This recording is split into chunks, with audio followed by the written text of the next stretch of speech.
नमस्कार मंडळी, mechanical engineer या शोमध्ये तुमचं हार्दिक स्वागत.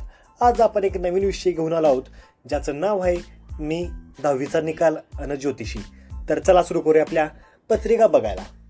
माझी आई आणि मावशी अगदी साध्या पोया. मिरचेपासून 8-9 किलोमीटर असलेलं त्यांचं एक छोटंसं माहेरगाव. देव, ज्योतिष इत्यादी गोष्टींवर त्यांचा फारच विश्वास. तर या उलट माझे वडील अगदी देवाला नमस्कारही न करणारे नास्तिक.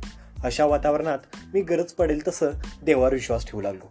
नाहीतर 4-4 महिने घरापासून अगदी हक्केच्या अंतरावर असलेल्या आई अंबाबाईच्या मंदिराचा कळसही पाहत नव्हतो. 10वी झाली, निकाल लागला आणि मला 93% वगैरे मिळाली. आई बँकेत तर वडील इंजिनियर. यामुळे नेमकं कॉमर्सला जायचं की सायन्सला हाच प्रश्न निर्माण झाला होता. पण अगदी लहानपणी कोणत्या तरी पुस्तकात वाचले होते, भारत हा एक पुरुषप्रधान देश आहे. त्यामुळे विज्ञानाची तर आवड होतीच, त्यामुळे मी वडिलांचाच सल्ला निवडला.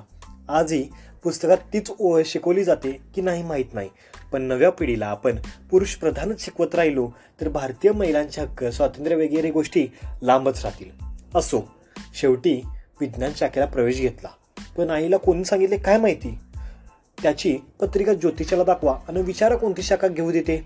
साध्या भोया माझ्या आईला ही यात तथ्यच वाटली.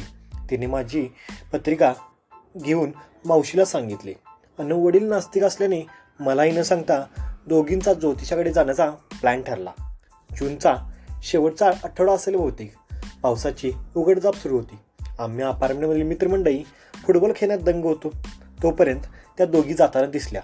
तोच धावत पळत त्यांच्याकडे गेलो आणि पाहतो तर काय, हातात माझी पत्रिका होती. काहीच दिवसांपूर्वी सुरू झालेलं माझं लपडं पत्रिकेवरून ज्योतिषात का आली आणि आईला सांगितलं तर अवघड होईल. यामुळे मीही त्यांच्यासोबत जाण्याचा हट्ट केला आणि शेवटी गेलोच. घराजवळच ज्योतिषाचं कार्यालय होतं. 2 मजली इमारत ती आणि दुसऱ्या मजल्यावर त्यातच एक छोटंसं कार्यालय. ज्योतिष बुवा अजून आले नव्हते, पण बाहेर मात्र त्यांची वाट पाहत बसलेले अनेक जण होते.